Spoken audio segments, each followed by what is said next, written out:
Hello guys, good afternoon. So, kumusta po lahat? Sana po nasa mabuting kalagayan kayo. Pag-uusapan natin ngayon ang itlog na to, no? Itong itlog na to. Wag lang itlog natin, no? So, ang pag-uusapan natin ngayon kung bakit ba basain yung itlog at anong oras po dapat natin basain ito at ilang days ba dapat natin itong basain. So, ang topic natin ngayon is lahat po ay basa. Basang-basa sa ulan. Yun. So, pag first time niyo po pasya sa ating YouTube channel, guys, please don't forget like and subscribe. And it's me, Leo Songkip. Okay. So, pag-uusapan natin ngayon. Ganito yun.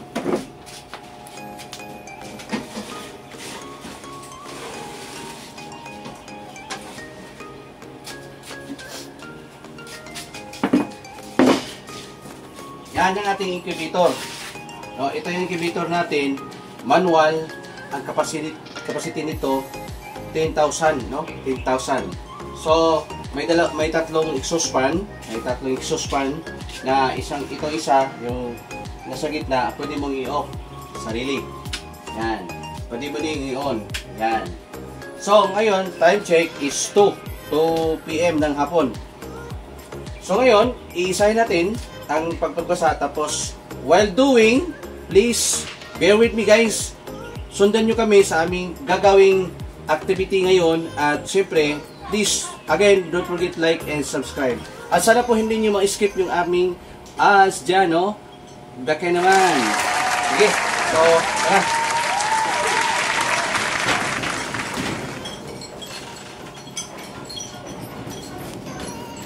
Nakapatong yung sensor. Yan, no? Papatong dito. So, kunin na natin. Ito. Ay, dito. Sabay ito. Dito.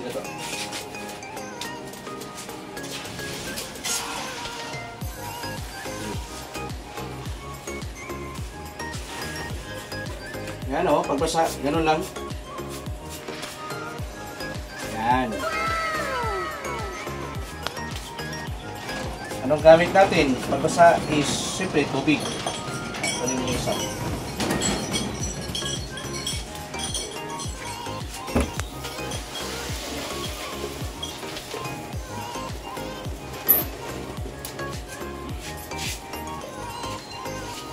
Oh. Okay lang. Ganun lang pagbasa, guys. Oh, basahin natin ito.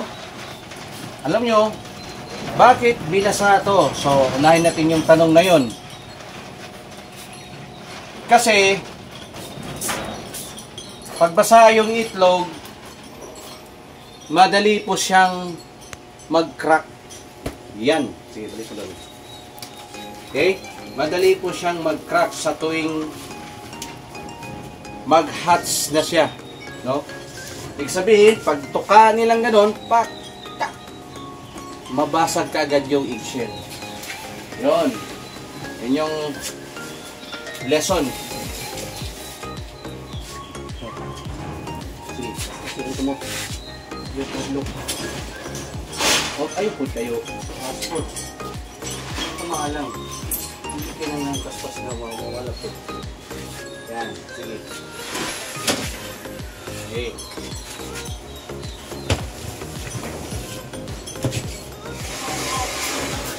Sain natin. Yan. Focus mo natin. Wait lang. Wait. Yan. Pangalawang tanong po, kailan po dapat basain? Kailan po dapat basain ang itlog?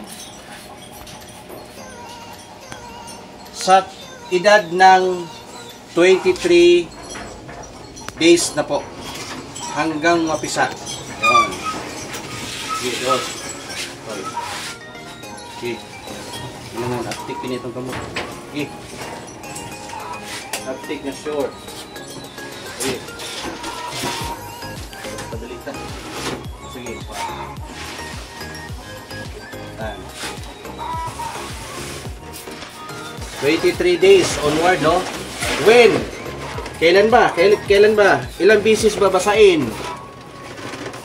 Once a day lang po. Okay? Once a day.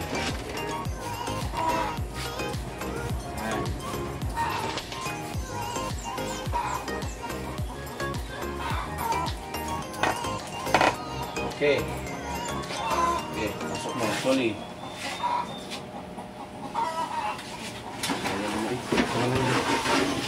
Bewa.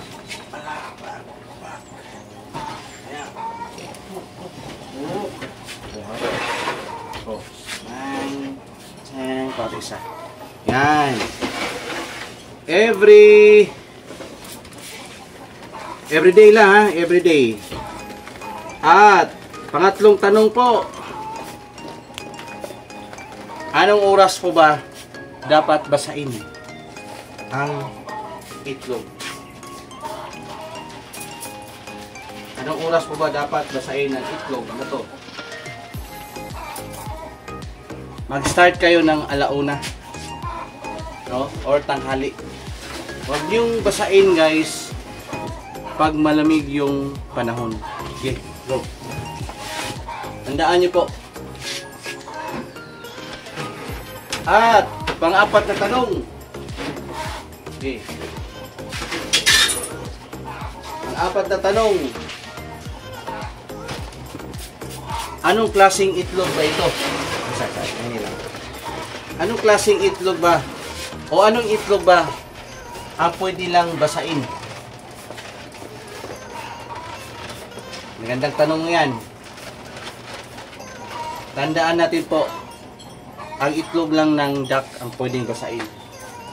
Huwag yung manok. Okay? Huwag yung manok po.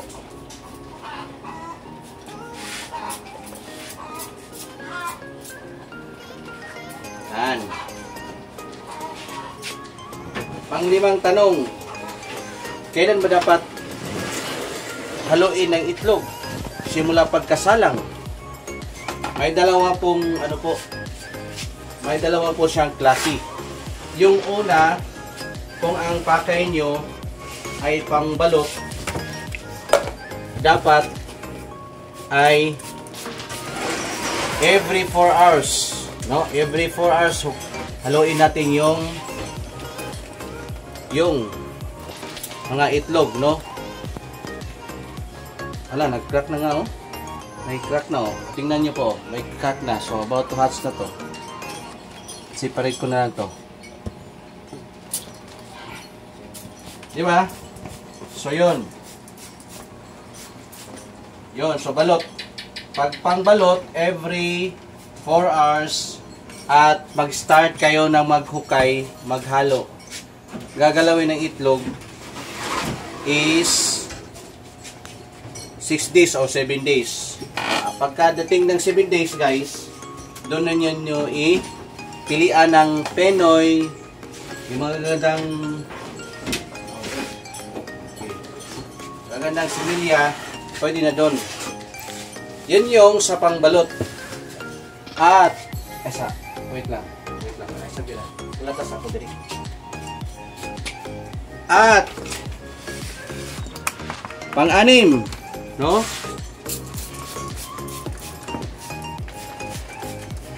Doon naman sa papisa na side, kailan ba dapat haluin ang itlog, no? Sa akin, may practice pagdating lang ng 7 days. Doon ko na siya galawin. Doon ko na siya i-move, no? I-gano lang, no? Paikot. Pagka papisa, yun ha, papisa. Papisa yun na side. Pagdating ng 9 days. At kailan? Ang kaibahan niya ay once a day. Yan. Once a day. O twice a day. Pwede na. Umaga hanggang before kayo matulog. So yun. Yun yung kaibahan sa pangbalot na purposes or hatching. Itong itlog na to. So since sa atin is hatching, ang dami tayong pinapisa ngayon. Ang dami niyong matutunan dito, mga kaibigan, no? Dami nating matutunan. Ginawa natin itong video na to para po makatulong. So, dami pong nagtatanong sa channel natin, no? Yan. 2 days, 3 days from now, abangan nyo to guys. Dami na itong sisiyo. Ang dami nung mapipisa nito. I tell you, sobrang dami talaga nito. Yan.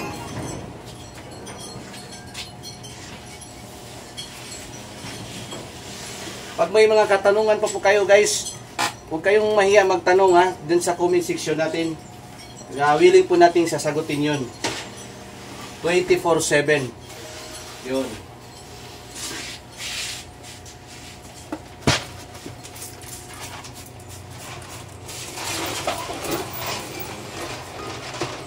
At pang-pito, applicable yung tinuturo natin na paghalo, no? Paggalaw ng itlog, pagka manual po yung incubator. Yan. Okay, so ibig sabihin manual. Kusang ano, i-ano mo. Manual yung setup ng incubator. Okay? Doon naman sa mga malalaking incubator, yan o. Ganun mo.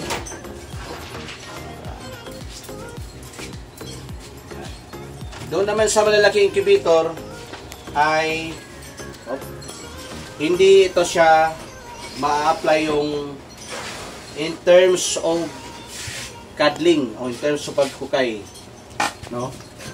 May isa yata dito eh. Saan yun? Ano?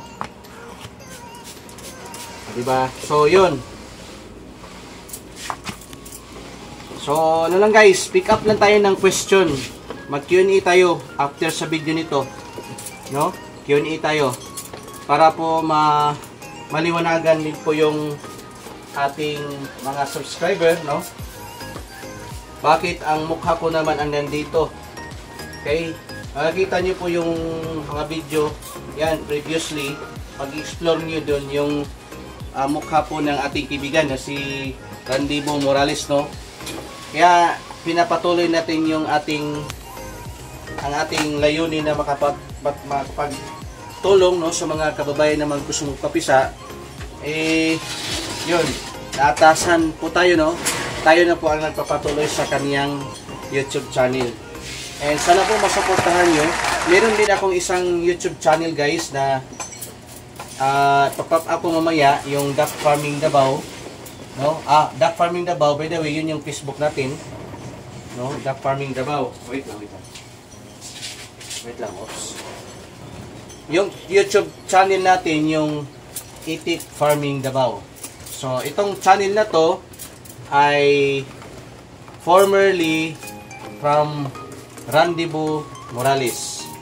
So, wala kaibahan. Pareho lang, no? Pareho lang po yung ating content dito. At sabayan na natin ng pamimigay. Kasi sa tagal na natin, dami-dami na natin na blessing dito sa ating ginagawang papisa. So, ang proceed nito talaga, saka yung pag hindi nyo pag-skip po ng mga ads natin po, ay malaking tulong na din po sa aming mga vlogger, no? Saka nagtuturo na mga legit talaga, no? Na nagpapisa. Yan. Ako pala si Leo Songke po, taga Davao City. All the way from, no, yung channel natin, nag-create po yun from Palawan. Ito ngayon sa Davao na naman, no? So shout out po sa mga subscriber natin dyan, no, na matagal-tagal nang hindi nakapag-visit sa YouTube na to, yung channel natin dito. Shout out po. So alam ko po nandyan po kayo. So nakikinig lang po kayo, no. Maraming salamat po ulit sa muli, no. Muli makikiusap ako sa inyo po na sana po masuportahan niyo po ang ating channel, no. Para marami din po tayong matulungan.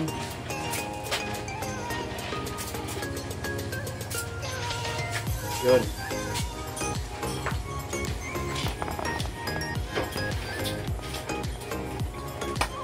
Yan. Ano po dapat ang tubig na gamitin natin? Yun. Yung tubig ng ulan, no? O for example, mineral, no? Ulan. Yung rainwater. Rainwater po.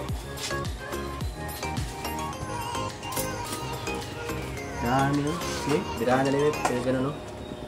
Oh.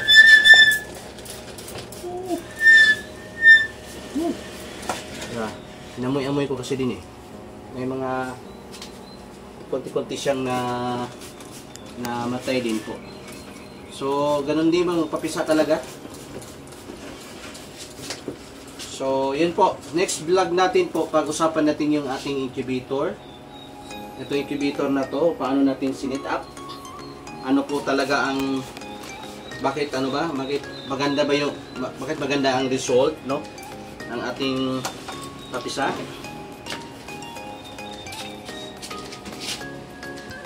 Yan, ang sikreto po talaga kasi diyan yung dedication, no? Yung hands-on ka talaga sa ano mo? Sa ginagawa mo, no? Tulad yan, no?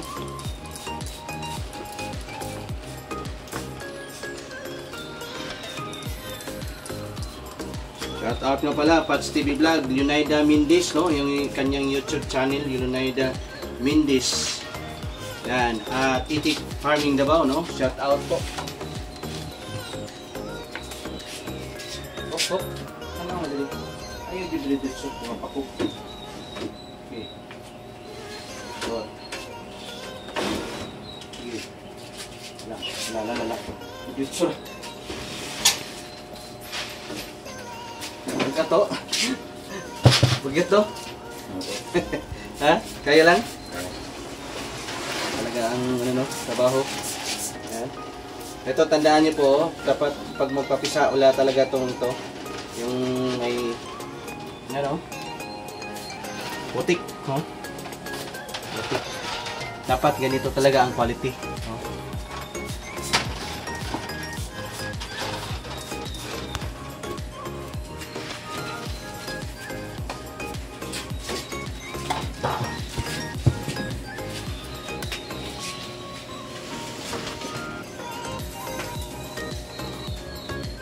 At dagdag po mo pala, no? Bakit may mga tip yan, no? May mga tip. Scotch tip yan, packaging tip pa to. Basta tip, no? Yung papel. Kasi may mga crack. Pagsalang namin may mga crack. So sayang naman din, hindi ipapatuloy. Pang baka matsambahan din ba, mampisa. Pag handling po ng ano, yes.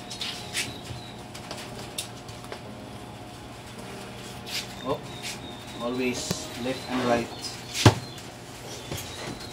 So, yun. Pagkatapos dito, i-close na natin at yung lahat ng mga breeders sa ating incubator, pag-uusapan natin mamaya yan, ilan ba talaga yung breeder na ginawa natin, yung pag-uusapan natin guys. So, abangan nito ang ating gagawing content. So, sana huwag yung mawala itong ating YouTube, no? Yung pag-subscribe nyo is malaking tulong. Hindi nyo ma-skip yung ads natin, no? At sana po pag maka-subscribe kayo, hindi talaga ito mawala sa mga tawag dyan, notification. So, click subscribe tapos notification bell para kita-kita tayo sa susunod nating gagawing vlog. Yan. So, okay ba? Thank you. And yun lang po. God bless po. Bye-bye.